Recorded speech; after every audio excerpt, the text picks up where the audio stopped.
점수는 연년에 하실 필요 없어요. 점수는 아무 상관없고 그냥 시간 안배하는 거 이런 걸 봐야 되니까 10번 이상 시험 응시해 봐야 됩니다. 안 그러면 현장에 가서 손이 떨려가지고 마킹 못하는 거 많이 봤어요. 시간 안배가 맞는지만 보고 절대 점수 안 나온다고 포기하려면 아예 모의고사 안 보는 게 좋아요. 그 점수는 전혀 지금 아마 태어나가지고 이달에 처음 들으신 분들은 오히려 한 40점 가까이 나와요. 근데 11월 달에부터 들었거나 11월 달부터 들은 분은 17.5점 제가 예상 점수, 1월 달부터 들었던 분은 한 30점 정도 나옵니다. 오히려 대충 알면 대충 답만 다 피해 간다고 아예 모르고 찍으면 40점 가까이 나와요. 절대 점수에는 신경 쓰지 마시고 그냥 시간 안배하고 또 틀린 거 왜 틀리는지 확인해보고 그게 중요하잖아요. 그 모의고사는 꼭 응시를 해보셔야 됩니다.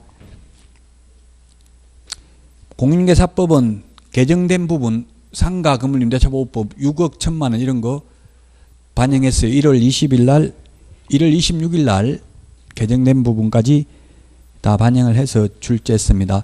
근데 하나 그 기출문제 위주로 기출문제 비슷한 유형을 냈는데 그 15회 시험에 그렇게 나왔어요. 수도권하고 수도권 과밀 억제권역을 구분하는 게 시험에 나왔어요. 그 출제가 돼 있어서 한번 말씀드려야 되겠는데 수도권하고 과밀 억제권역은 다르죠. 수도권 과밀 억제권역은 지금 주택임대차보호법에 8천만 원 이하인 경우 2,700만 원까지 최우선 면제 받잖아요. 과밀 억제권역은 수도권이라고 해서 시험에 기출문제 그렇게 나왔다고요. 수도권은 과밀 억제권역이 아닌 수도권은 기타 지역에 해당돼요. 예를 들면 경기도 오산시라든지 양주시라든지 양주시 이런 데는 기타 지역에 해당되죠. 과밀 억제권역과 수도권하고는 다르다는 거. 수도권이라는 말은 법조문에 있습니다. 수도권 정비계획법에. 그런데 지방이라는 말은 없죠. 우리 지방이라는 말은 그 수도권 이외의 지역을 지방이라고 하는 것은 그건 잘못된 표현이라고요.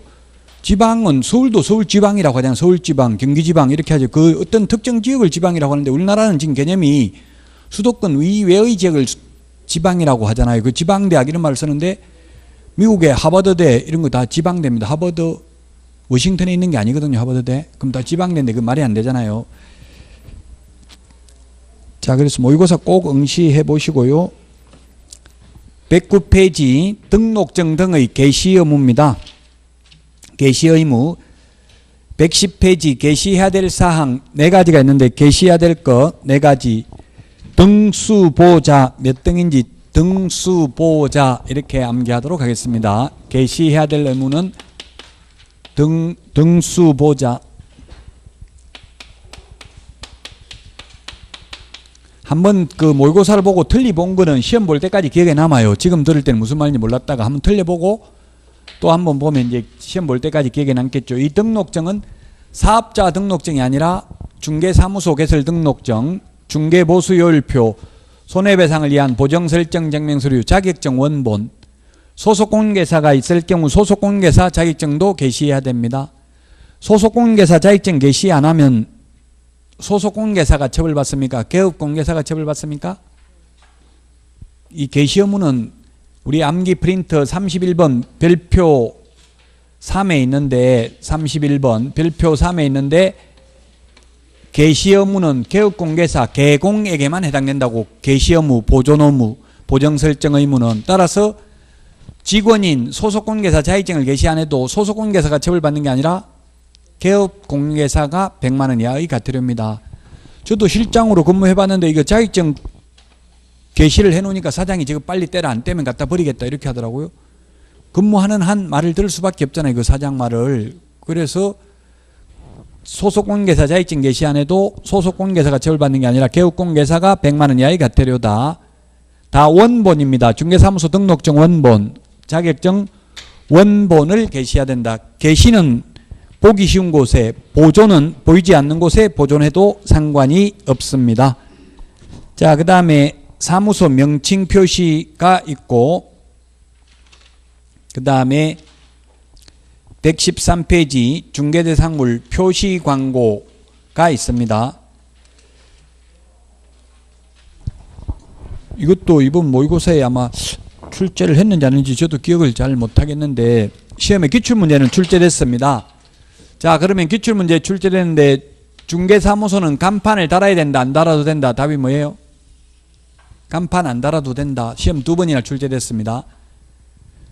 간판을 안 달아도 되고요. 중개사무소 명칭은 공인중개사 사무소 밋이 아니라 또는입니다. 또는 부동산 중개 이 둘 중에 하나의 명칭을 사용해야 됩니다. 그런데 5개 광고물이 간판입니다. 간판.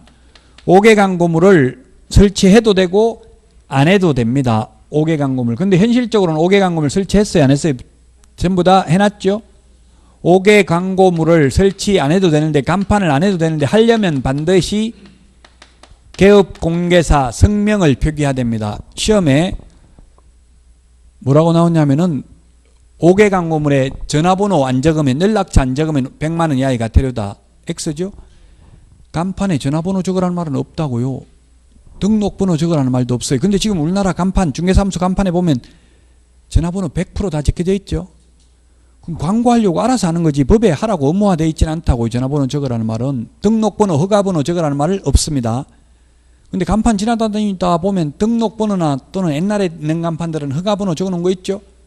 99년도 7월 1일 전에 설치한 간판들은 허가번호 적혀있는 경우도 있어요. 그 의무사항 아니다. 물론 이거 외에 등록번호를 적었다고 해서, 전화번호 적었다고 해서 위반은 아닙니다. 앞에 행운공인중개사 사무소, 행복부동산중개, 보통 제가 중개사무소 명칭을 여러분들이 지나다니다 보면 이 아파트 단지 안에는 전부 뭐 예를 들면 이 편한 세상, 레미안, 푸르지오 그 아파트 이름을 적어놨어요. 중개사무소 이름이 대체로. 근데 지금 우리 건물 같은 거 이런 데는 보면 아파트 이름이 없잖아요. 그러다 보니까 뭐 성실 공인중개사, 친절 공인중개사, 박사부동산, 석사 공인중개사 뭐 예를 들면 그런 거 많이 적혀 있더라고요. 다니다 보니까. 자, 그래서 이거는 벌칙만 기억을 하면 되는데, 무자격자가, 무등록자가, 즉 개업 공인중개사가 아닌 자가, 무등록업자가 이러한 명칭을 사용하게 되면 유사명칭 금지로 1년 이하의 징역이나 1,000만 원 이하의 벌금이다. 그래서 시험에는 아직 안 나왔는데 판례를 보면 발품 부동산, 부동산 카페라는 명칭도 쓸 수 없습니다. 개업공개사가 아니면. 이번에 공성배 변호사가 트러스트 부동산이라고 했는데 그 개업공개사가 아니면 쓸 수 없다고 서울고등법원 판결이 나와가지고 대법원의 상고를 포기하고 아예 중개법인을 설립해버렸어요. 그 중개법인 설립하면 대표자만 월급쟁이 고용을 하면 되잖아요. 월급쟁이 사장을. 그래가지고 지금 중개법인을 만들었어요. 중개법인이 아니면 부동산이라는 말을 쓸 수가 없으니까. 근데 일반 국민들에게 알려져 있는 것은 공인중개사보다는 부동산이라는 게 인지도가 더 높은 걸로 나와 있어요.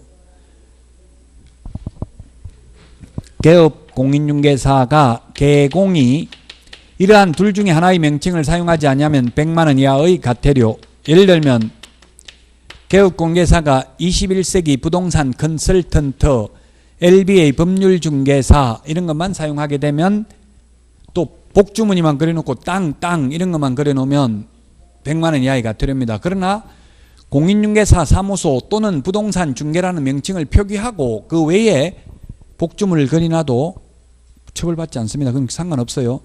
컨설팅 전문 이런 거 적어놔도 상관이 없다고요. LBA 법률중개사 적어놔도 상관없어요. 이 LBA 법률중개사가 변호사법 위반이 아니라는 대법원 판례가 있어요. LBA 법률중개사 이렇게 써놓으니까 변호사협회에서 소송 제기했어요. 법률이라는 말은 변호사가 아니면 쓰면 안 된다. 근데 대법원에서는 써도 된다. 법률중개사 써도 상관없어요. 다만 이런 명칭을 쓰고 추가로 더 적어야지, 이런 명칭은 전혀 쓰지 않고 그냥 LBA 법률중개사 이런 것만 쓰면 안 되겠죠. 그 다음에 소위 중개인이란 법 7638호 부칙 제6조 규정에 의해서 등록을 한 것으로 보는 자. 쉽게 말하면 옛날에 복덕방 하다가 자격증 없이 지금도 하는 분들이에요. 이분들은 중개인은 자격증이 없으니까 공인중개사 사무소라는 명칭은 쓰면 안 돼요. 쓰면 100만 원 이하의 과태료입니다. 무등록업자가 공인중개사 사무소 쓰면 1년 이하의 징역이나 1000만 원 이하의 벌금인데 중개인은 100만 원 이하의 과태료라고요. 그 다음에 5개 광고물에 즉 간판에 성명을 표기하지 않는 경우에도 100만 원 이하의 과태료입니다. 처음에 법이 개정됐을 때는 간판에 글자 성명 글자 크기도 간판 전체 길이의 3분의 1 이상 되어야 한다 이런 규정도 있었어요. 지금 간판에 이름 넣는데 글자 크기 제한은 없습니다. 인식할 수 있을 정도이면 됩니다.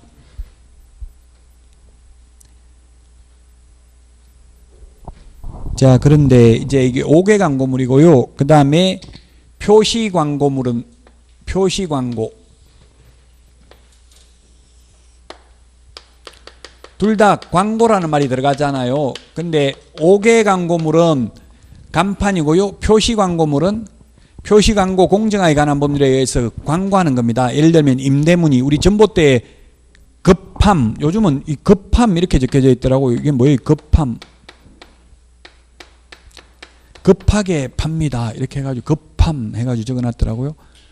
그 뭐 건물주가 자기가 직접 자기 건물 급함해도 상관없어요. 그런데 개업공개사가 이런 거 광고하려면은 반드시 4가지 사항을 표시해야 된다. 사무소 명칭, 사랑공인중개사 사무소, 소재지, 연락처, 성명 4가지 사항을 반드시 표기해야 된다. 간판에는 연락처 안 적어도 된다고 했죠?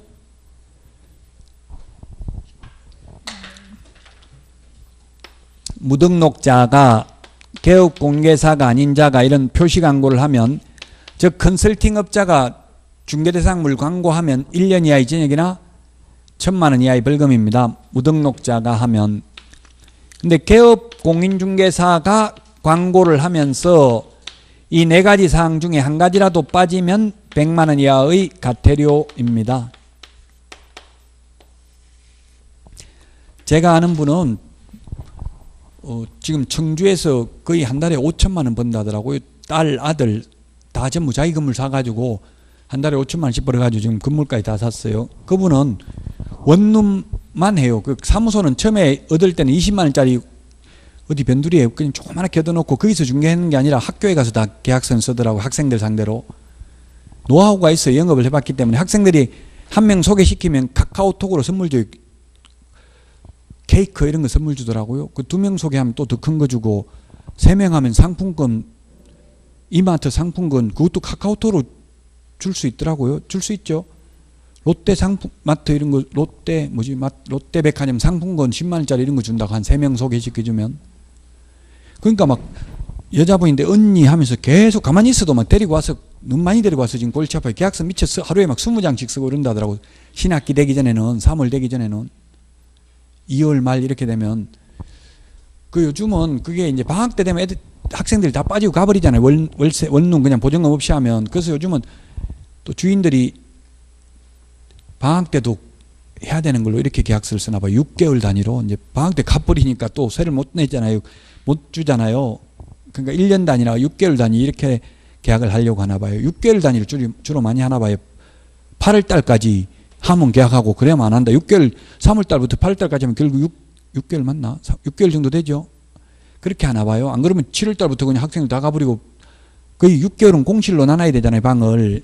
예를 들어서 이런 것만 하는데 전단지를 엄청나게 만들어 놨나 봐요. 근데 그냥 임대문의 이렇게 해가지고 막 그 다가구 원룸 있으면 그거 갖다 붙이잖아요. 전화번호. 그래가지고 민원 제기됐나 봐요. 옆에 개업공개사가 너무 잘하니까 옆에 개업공개사가 민원 제기한 거예요. 저 공인중개사법 위반하고 있다. 그거 어떻게 하면 되냐 묻더라고 저한테. 그래서 전단지는 이미 몇십만 장 만들어 놨다더라고. 거기다 명함을 하나 더 붙여가지고 버리지 말고, 종이 아깝잖아요. 만들어 놓은 거. 명함 붙이면 그거 다 나와 있잖아요. 명함에 사무소, 소재지, 명칭 다 나와 있죠. 근데 저도 현업에서 충격 많이 받았는데, 보통 그 상가, 가게에 셔터 내려놓고 임대문의 해가지고 핸드폰 번호만 적혀 있어요. 전화해보면 거의 다 99%가 개업 공개사들이죠. 그럼 개업 공개사라는 표시 이 4가지를 해야 된다 이 말이에요. 물론 건물주가 자기 건물 임대 놓으려면 임대문의 이런 거 해도 상관이 없어요. 임대문의 해가지고 핸드폰 번호만 적어도.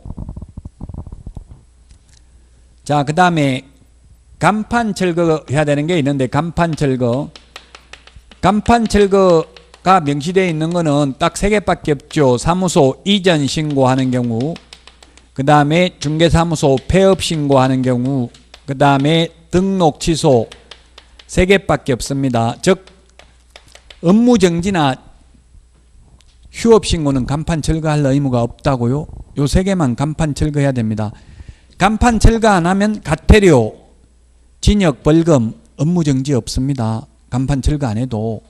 그럼 위반했을 때 간판 철거 명령을 할 수 있고, 그 명령을 따르지 않는 경우는 간판 철거는 행정 대집행법입니다. 간판 철거를 따르지 않는 경우, 명령에 따르지 않는 경우는 행정 대집행법입니다. 시험에 행정 절차법에 의해서 간판 철거한다. X. 법 이름만 기억하면 됩니다. 행정 대집행법. 청문은 또 민사집행법에 의해서 강제집행한다. X입니다. 행정 대집행법. 청문은 이거 예습입니다. 다음에 나오는데, 들을 청, 들을 무는 행정 절차법. 그 다음에 과태료 이신청은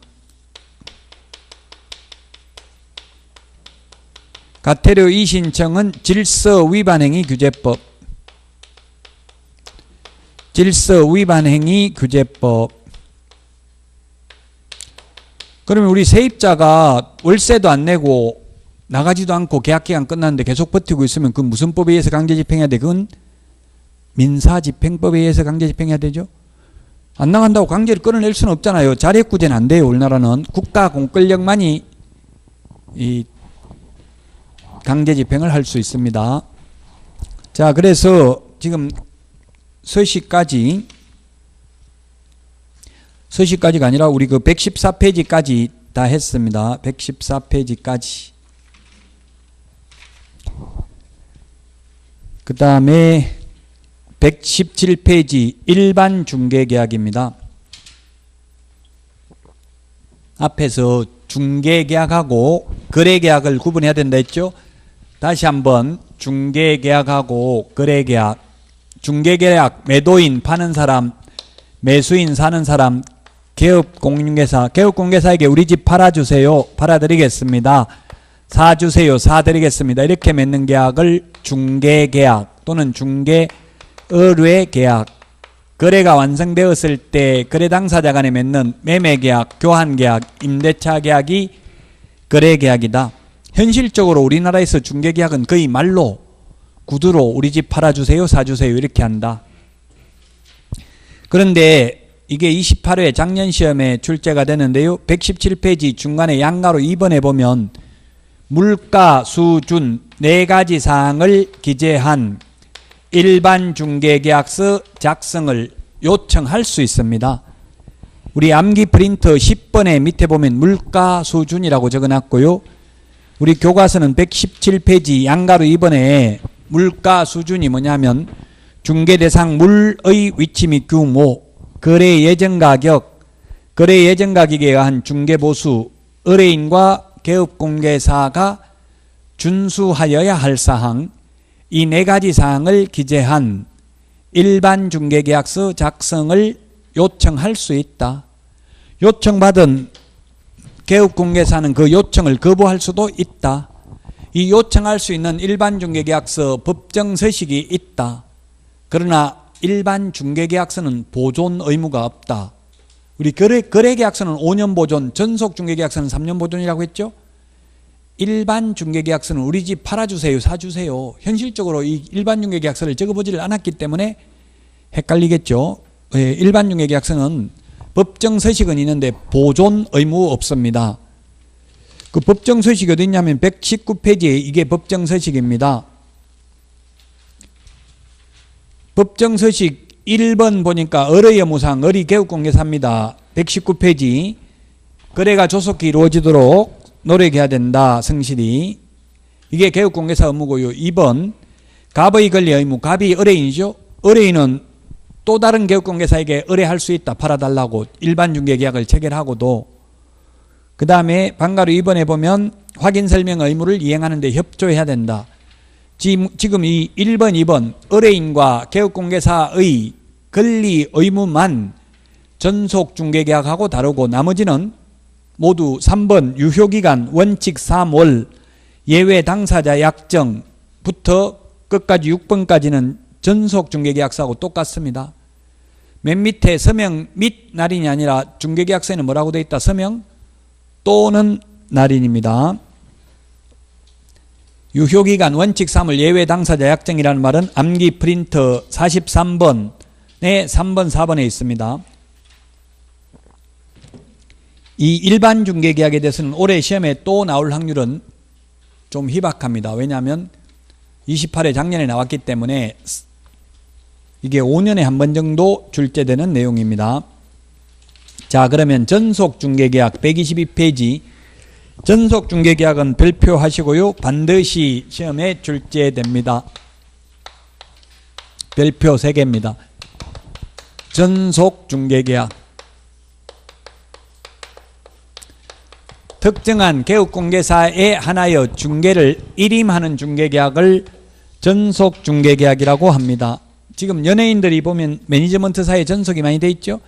특정한 개업공개사에 한하여 중개를 일임하는 중개계약을 전속중개계약이라고 합니다.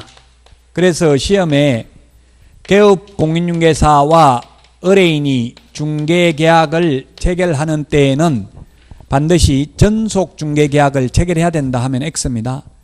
일반 중개계약을 체결할 수도 있습니다. 다만 전속중개계약을 체결했다면 반드시 전속중개계약서를 사용해야 되고 또 이 전속중개계약서를 3년 동안 보존해야 되고 이를 위반했을 경우에는 보존하지 않거나 전속중개계약서를 사용하지 않는 경우에는 6월 이하의 업무정지, 법률에는 6월 이하의 업무정지, 시행규칙의 구체적 기준은 업무정지 3개월 이렇게 되어 있습니다. 그 구체적 기준은 2분의 1 범위 내에서 늘리거나 줄일 수 있죠. 자, 그러면 전속중개계약서를 사용해야 되는데 구두로 말로 전속중개계약을 체결했다면 그 전속중개계약의 효력은 있다, 없다? 답은 효력은 있습니다. 중개계약은 불효식 낙성계약이니까 효력은 있다. 다만 효력은 있지만 처벌받는다. 업무정지 처분받는다. 그 다음에 전속중개계약서만 사용하고 다 끝나는 게 아니라 7일 이내에 정보를 공개해야 됩니다. 자, 숫자 7일이 10번 정도 나온다고 했습니다. 오늘까지 숫자 7.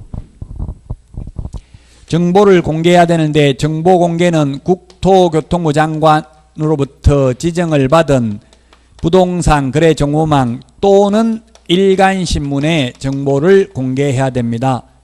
그런데 공개를 하면 안 되는 게 두 가지가 있습니다. 첫 번째, 의뢰인이 비공개 요청한 정보는 공개하여서는 아니 됩니다. 의뢰인의 주소, 성명 등 인적사항에 관한 정보도 공개하여서는 아니 됩니다. 비공개 요청한 정보를 공개하거나 7일 이내에 정보 공개하지 않는 경우 두 개는 임의적 취소입니다. 임취가 임의적 취소할 수 있다 이 말이에요. 등록을. 전속중개계약 위반해서 등록을 취소할 수 있는 것은 이 두 개밖에 없고 나머지 전속중개계약 위반은 모두 업무정지입니다. 자, 그 다음에 정보 공개해야 될 것 122페이지 양가로 2번 암기 프린트는 5번에 있습니다. 이거 암기해야 됩니다. 시험에 잘 나옵니다. 전속중개계약 시 정보 공개해야 될 내용 7가지 특상태, 조건, 공금 이렇게 암기하도록 하겠습니다. 거기 특이 그 부동산을 특정 지을 수 있는 소재지, 면적, 지목 등 기본적 사항 우리 교재 122페이지 암기 프린트는 5번에 있습니다. 그 다음에 특상태인데요. 상은 벽면 및 도배 상태, 태는 시설물의 상태, 조는 입지 환경 조건, 조건은 권리관계, 그 다음에 공은 공법상 이용 제한, 거래 규제에 관한 사항, 그 다음에 금은 거래 예정 금액, 단 공시지가의 경우에는 임대차인 경우에는 공개하지 아니할 수 있다. 공개하여서는 아니 된다 하면 X.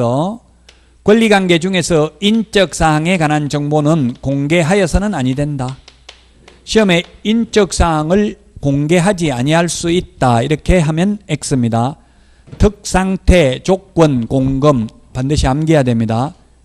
확인 설명해야 될 것, 기권, 가공, 상태, 환지세 이 두 가지 공통적인 정보가 아닌 것 이렇게도 시험에 출제됐습니다. 그러면 우리 교재 123페이지 확인 설명해야 될 9가지와 정보 공개해야 될 내용 7가지가 있는데 이 두 개를 박스에 넣어놓고 다음 중 공통적인 정보가 아닌 것은 몇 개인가 이렇게 시험에 나왔다고요. 몇 개인지 세보겠습니다. 왼쪽에 동그라미 3번에 보니까 중개보수 산출 내역은 정보 공개 사항은 아니고 확인 설명해야 될 사항입니다. 그 다음에 동그라미 4번 토지이용계획 밑줄 치시면 토지이용계획도 확인 설명은 하라고 돼 있지만 정보 공개하라고는 안 돼 있다. 9번 밑줄 치시면 취득 관련 조세의 종류 및 세율도 확인 설명하라고는 되어 있지만 전속중개계약 시 정보 공개해야 될 사항은 아니다. 그 다음에 오른쪽에 동그라미 7번 공시지가는 정보 공개는 해야 되지만 확인 설명해야 될 사항은 아니죠. 123페이지 메뉴에 있는 표 두 개 공통적인 정보가 아닌 걸 지금 봤습니다. 시험에 이렇게 출제됐다고요. 공통적인 정보가 아닌 것은 몇 개인가. 그 다음에 이제 서식상 의무를 보도록 하겠습니다. 제가 5번까지 적을 텐데 서식 126페이지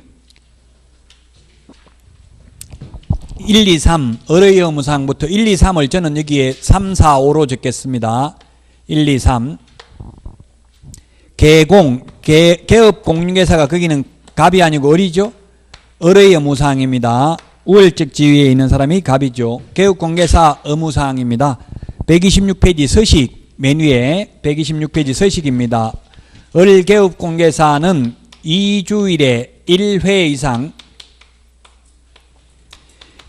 이상 업무 처리 상황을 문서로 통지해야 됩니다. 문서로 통지해야 된다. 구두가 아니고 문서입니다.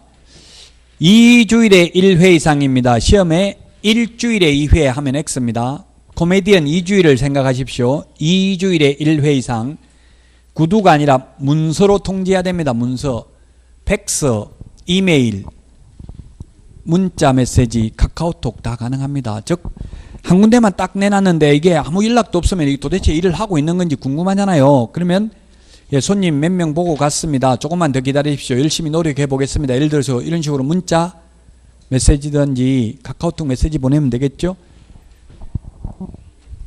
2주일에 1회 이상입니다.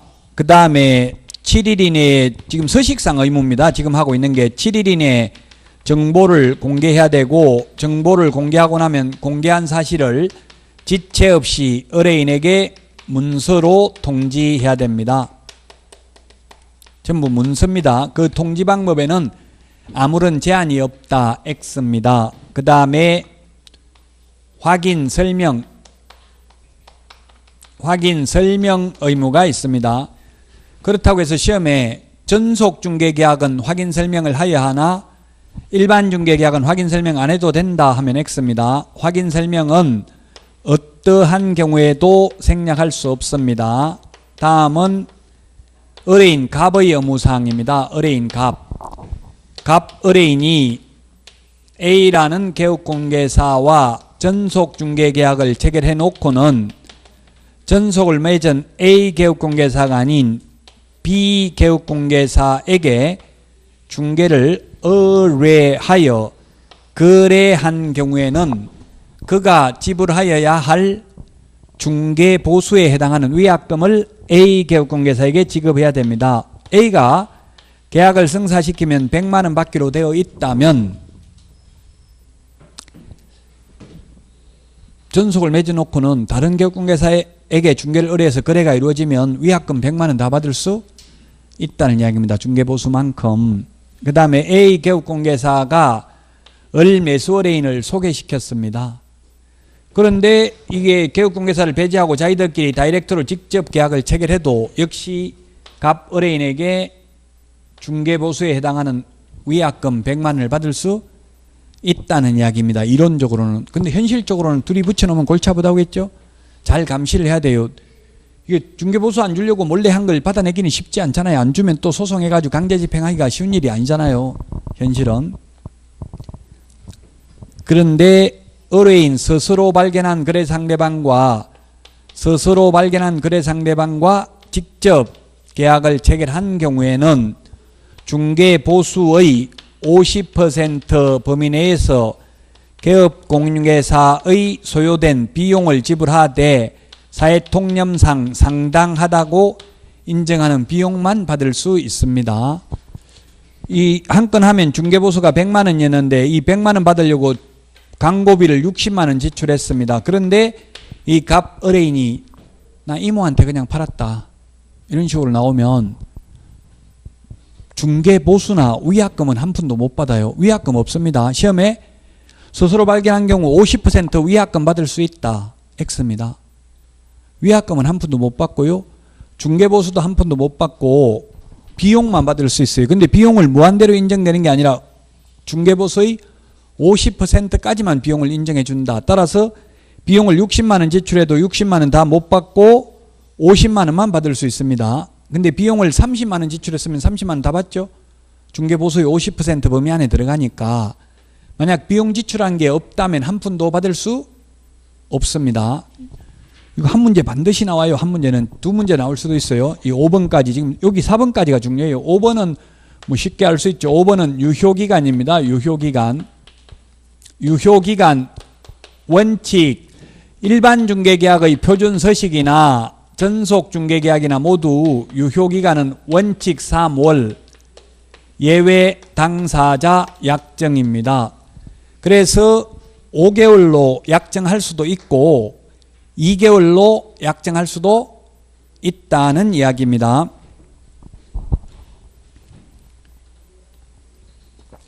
126페이지 다 했어요. 여기 5번까지 해서 여기에서 시험에 한 문제나 두 문제 나오는데 126페이지 이 전속 중개계약서 서식과 일반 중개계약서 서식 차이 나는 게 1번, 2번 의뢰인과 개업공개사의 권리 의무만 차이가 있다고요? 나머지는 차이가 없습니다. 똑같습니다. 3번 유효기간 받고요. 4번을 그러면 한번 보면 126페이지 중개보수, 중개사물에 대한 거래가 성립한 경우 갑은 거래가격의 몇 퍼센트 또는 몇 원을 중개보수를 을에게 지급한다 이렇게 되어 있습니다. 그래서 시험에 어떻게 출제됐냐면 이 전속 중개계약서에 중개보수 기재한 금액과 실제 거래가격 성립되었을 때 받는 중개보수가 차이가 날 수도 있다 이렇게 시험에 나왔어요. 맞아요? 틀려요? 맞죠? 1억이라고 예상하고 1억이면 얼마 받을 수 있다 했는데 뭐 예를 들면 9천만 원의 거래가 이루어졌으면 실제 거래된 금액으로 중개보수 받잖아요. 깎아달라 해가지고 깎아주면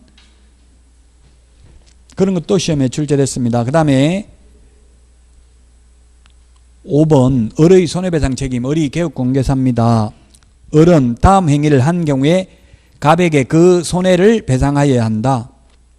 중개보수 또는 실비를 과다하게 수령하면 그 차액을 환급해야 되고요.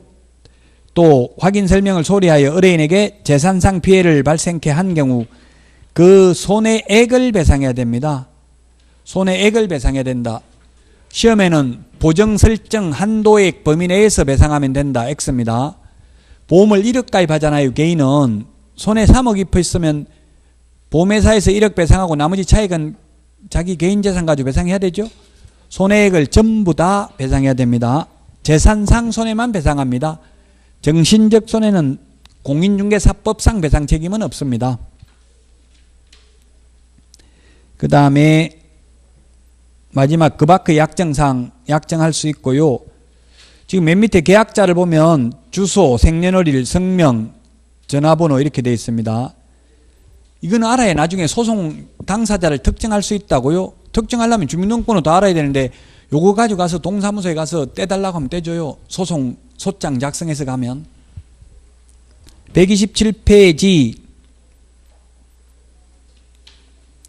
127페이지에 보면 권리 이전용, 매도, 임대가 있고 밑에 권리 취득용이 있죠.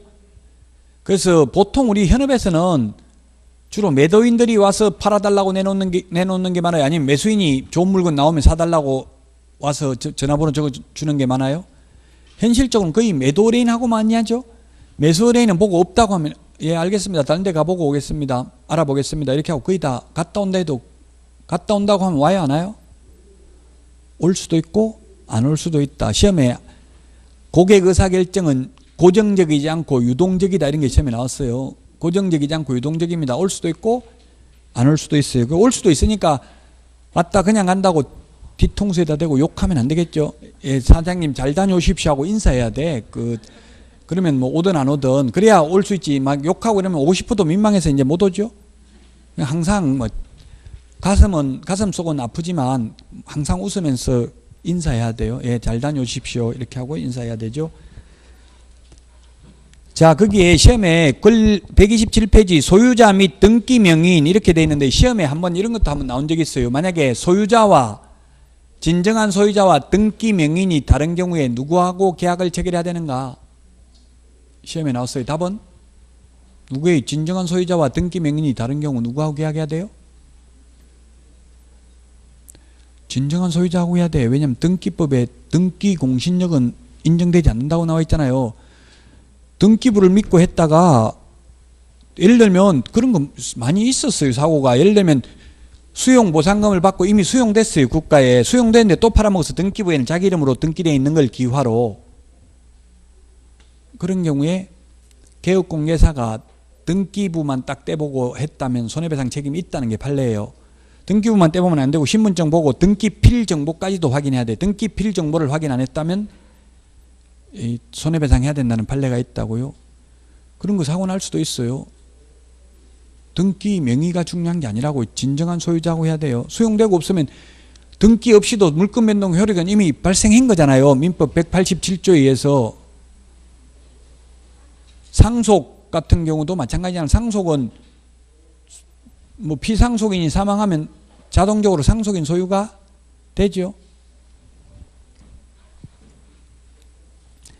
그래서 등기에는 공신력이 없으니까 진정한 소유자 명의로 해야 된다. 시험에 나오면. 근데 현실적으로는 진정한 소유자를 모르는 게 좋죠. 알면 골치 아프잖아. 모르고 그냥 등기 명의인하고 하는 게 낫죠.